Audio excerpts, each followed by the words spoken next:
Well, Deb Murphy filed this report for Sierra Wave Media.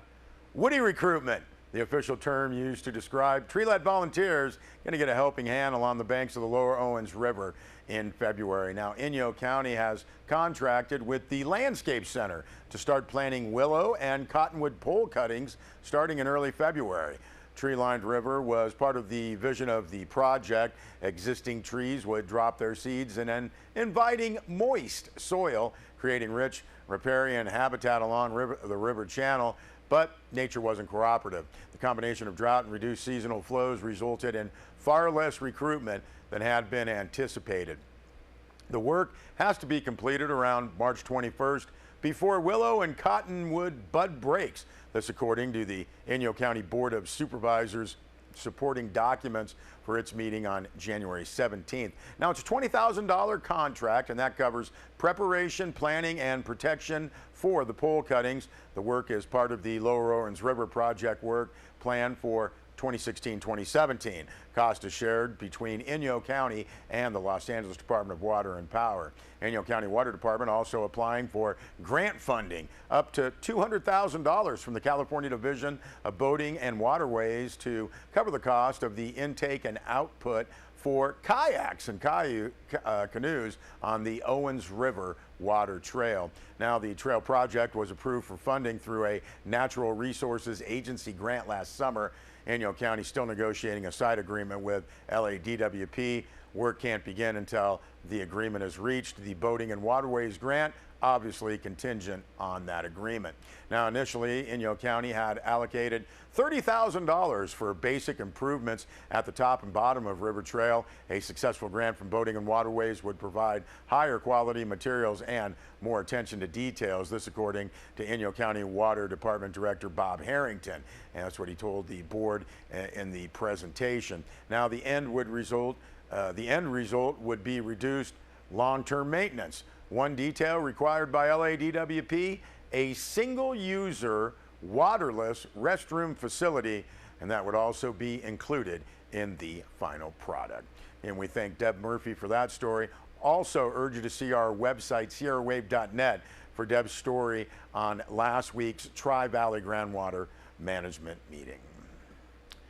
Well, a budding partnership between Northern Inyo Healthcare District and Bishop Union High School that could give students access to on-campus health care, that took center stage at last Wednesday's Northern Inyo Healthcare District's Board of Directors meeting.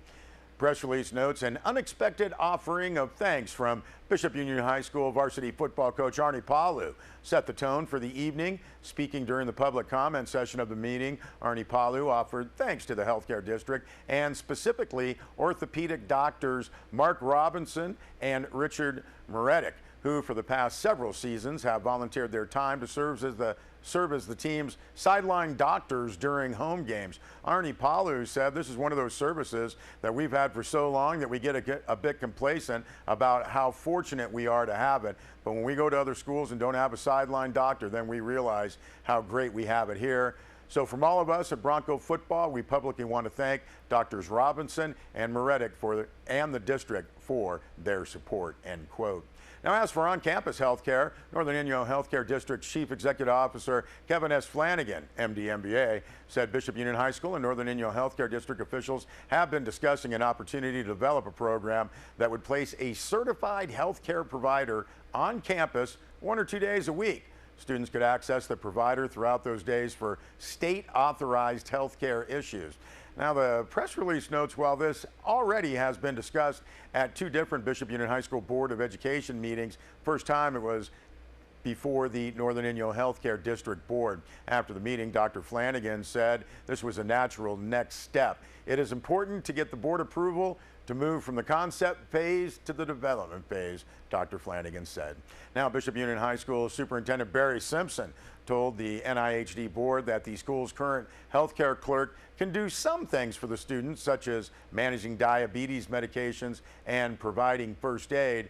But Simpson said the idea that we could actually have a healthcare professional on site where our students can come on their turf and speak to the professional about those things that they are often too afraid or too nervous to talk to anyone else about is an exciting opportunity that we would want to support. And again, that was Superintendent Simpson. Also, Northern Indiana Healthcare District is in talks to possibly open an occupational health clinic.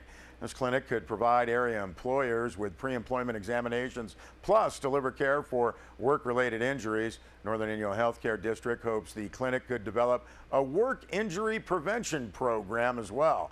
Now, said Dr. Flanagan, this program would allow us to enhance our relationship with the various businesses in the Owens Valley and Eastern Sierra.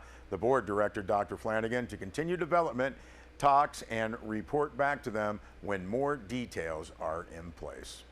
Also, we want to mention Care Shuttle again. This is the collaborative non-emergency community transportation program looking for volunteer drivers to take patients to and from medical appointments when transportation by the Eastern Sierra Transit Authority, family support, or perhaps a friend is not available. Care Shuttle, a door-to-door, curb-to-curb service within a 60-mile radius of the city of Bishop, therefore reaching both Mammoth Lakes and Lone Pine. Now, those interested in volunteering, you are asked to call Greg Bissonette.